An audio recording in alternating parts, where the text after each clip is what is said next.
let's talk about this demo and how important this demo is and what you guys discussed. One of the things that I realized is the importance of understanding how you get good at doing a selling demo versus a telling demo, and why that's so important. First of all, why does somebody get so good at a selling demo? Why is he at a 50% closing average? I looked at, he's at 45% closing average. Why do these people get so good at selling? Very simple. They got better at not selling. This is something that's very important. You know, it was funny because somebody said the joke to me, but it was true. They called me the wasp in the office. Because people always like, oh my gosh, you're so good at selling. Guys, I was the worst. Every day they called me the wasp, which stands for weak-ass salesperson, right? Okay? They put me in the corner, right? I had to sit in a stupid chair. It was a metal chair, right? Because it was pretty tough. But here's what happens. After a while, you start to realize what the customer's going to say before they do. Did you hear what I just said? I'm going to say it again. You're going to realize when you start to understand this business, you're going to realize the secret is, I already know what the customer's going to say before they even say it. That's the big secret. Because really, there's only 3 objections. There's only 3. Now, there's tons of stupid ones, but when you do a good value building demo, you're only going to get 1 of 3 objections. I love the rainbow, but we need to think about it. That's 1 objection. The second objection is, we love the rainbow, but right now we're just not in the market. It's not a priority to us. We just bought a Hoover that don't maneuver, right? And the third objection is we love it, but we just can't. Tell me another real objection that you get. Huh? Picks up too much dirt? I get it. That's a stupid one. Now, you'll get stupid ones, and when they give me stupid answers, I give them stupid responses. Oh, Shawn, you know, it's no big deal. I can't see the dirt. I'm like, oh, I understand what you're saying. Do you wash your underwear? Nobody can see it. I mean, I only have 1 room of carpeting. Well, if you had 1 tooth, would you still brush it?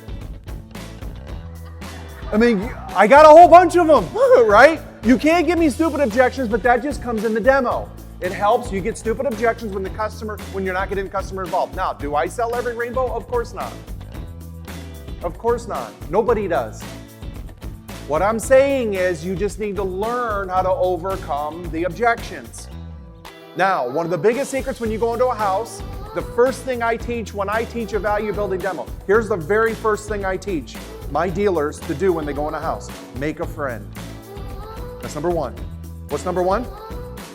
Because there's 2 types of people. There's a find a friend and a make a friend.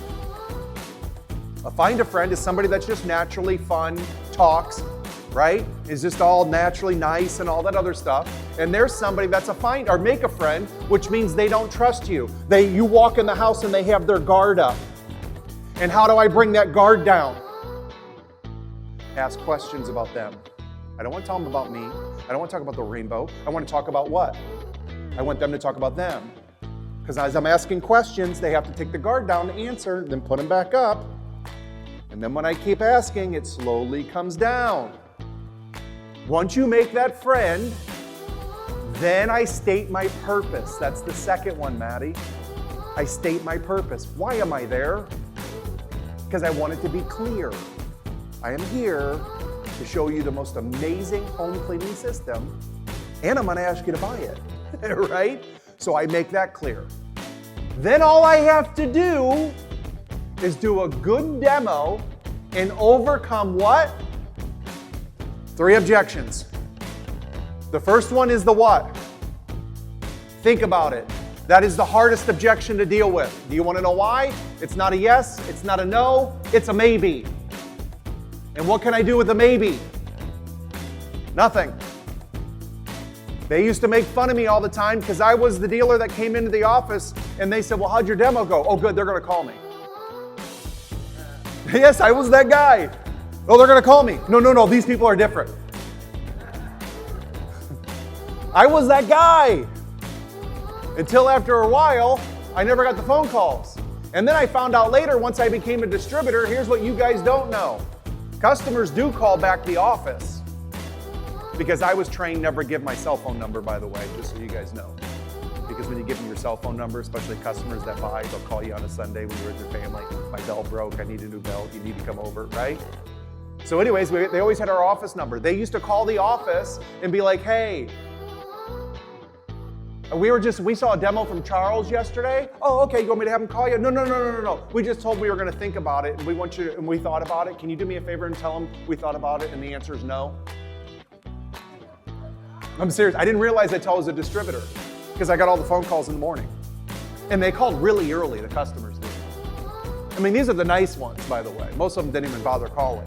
Now, did I ever do that to Charles when Charles walked in the office? Hey, Charles, hey, guess what? Bob and Rhonda Akers that you did a demo for last night? They called back. They said no. Of course not, okay? So here's what I learned to do, and somebody taught this to me. They said, Shawn, the best thing to do is if you really want to get good at selling is you cover the objection before the objection comes to you. So in the beginning of the demo, that's when I started realizing, Brian, Michelle, I'm really excited about showing you guys the rainbow. I'm going to run through this really quick. I'm just going to hit the highlights, or do you want the long presentation? Which one do you want? The highlights or the long one? You're like, I don't like you. Hurry up and get out. No problem. I get it. I'm going to hit the highlights. Well, since you want the highlights, I need a favor from you, okay? Because if you notice, I'm going to talk really, really quick. And so I'm just going to hit the highlights. And if you have any questions while I'm going through this, I need you to stop me, trip me, punch me, kick me, slap me, and say, Shawn, I got a question. Because at the end, of course, I'm a salesperson. I'm going to ask if you like to keep one at the end. Now listen, Brian, I can handle a no. I'm a big boy. Michelle, I prefer a yes, but I can handle a no. I won't cry till I get to our car, and then I'll cry all the way home, but you don't have to see it. That's the good news. Just do me a favor. Think about whether you'd like to have one, and at the end, just give me a good old-fashioned yes, Shawn, I want one, or no, I don't. I can handle a no. I prefer a yes, but I can handle a no. Please, please do me a favor. Don't say I got to think about it. Talk to the dog, talk to the neighbor, because that means I confused you. And if I confuse you and you give me an objection like that at the end, that means I have to start the presentation from the beginning, and then I have to do the long one, then I'll be here for breakfast tomorrow and I eat like a pig. Fair enough. At the end, can you just give me a good old-fashioned yes, Shawn, I want one, or no, I don't? Can you do that for me, Brian? Appreciate it. Michelle, what about you? Do you want one? I always do that because they always go, huh? Okay, all right, I throw them off.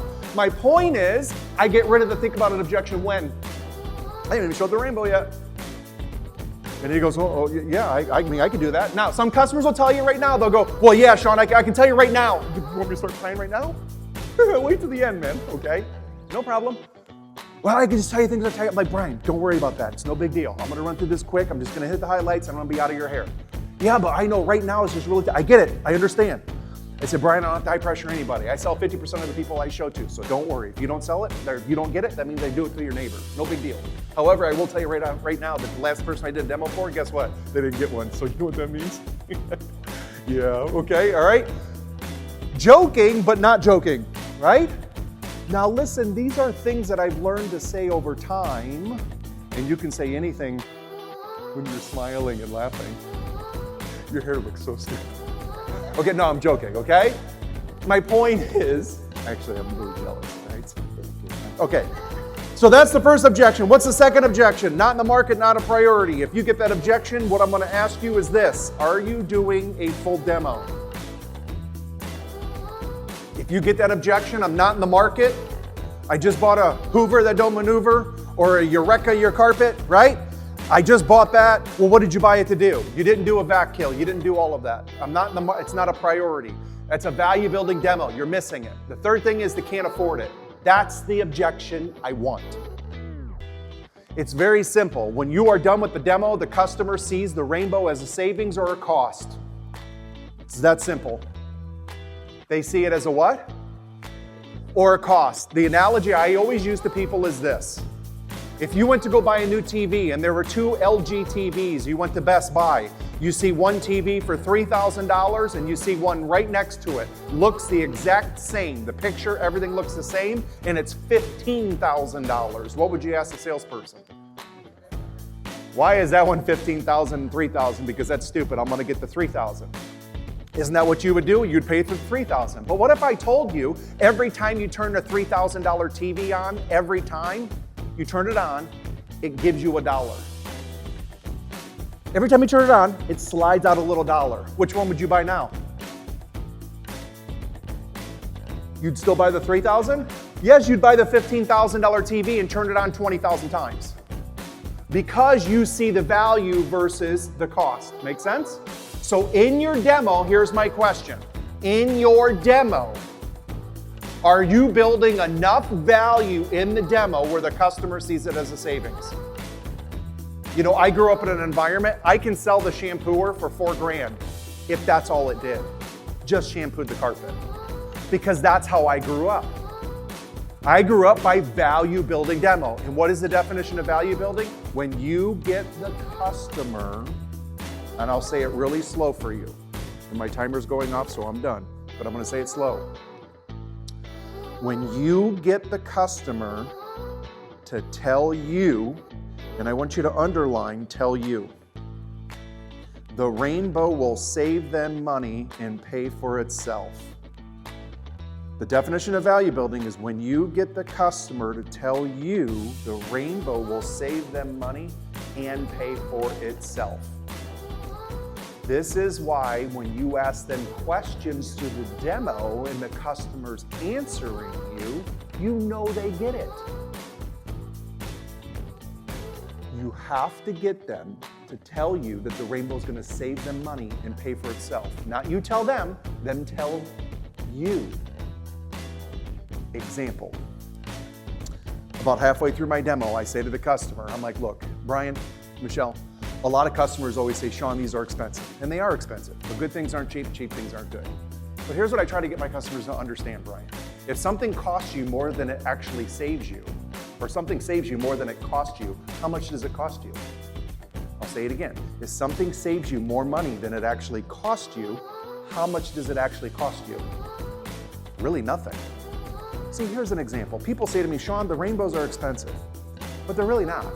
I'll give you an example. Do you guys have cable or internet in your house? How much a month do you pay for that? $100 a month. $100 a month times in 1 year is how much? Now guys, I know the answer, but I can't tell him. He needs to what? $100 times 12 months is what? How much is that, Brian? $1,200, right? $1,200 in 10 years is how much? That's $12,000 for cable and internet. Now, do you have to have that? No, I grew up without it, and so did you, right? So it's something you don't have to have. So here's my question. You pay $1,200 a year, $12,000 in 10 years, $6,000 in 5 years. How many more payments you have until you own it? Never. So you're paying for something you never owned. Is that a good value or not a good value? See, this is what I'm trying to get at. If something saves you more than it costs you, it's a better investment. Agreed? This is the little things that I have to say, and I have a whole bunch of them. Okay? I had somebody sit in my demo one time and they counted how many questions I said in the demo. It was 711. They're like, they literally were like they're like, your whole demo's full of questions. I'm like, yeah, I need to make sure they understand what I'm saying. Where most people, they ask one question. You want one? The customer's like, huh? What? Value building is the secret. Good job on that shampooer. Good job on your demo. Good job. Brian, good job. You asked tons of questions. I'm proud of all of you guys. But a value demo is where we are going to get the power and focus on recruiting. Because focusing on recruiting will not stop you from selling. Agreed? Awesome. Bob, thanks for having me. I appreciate it. Guys, you are the best. I can't wait. 2026 is going to be amazing for us. Cool.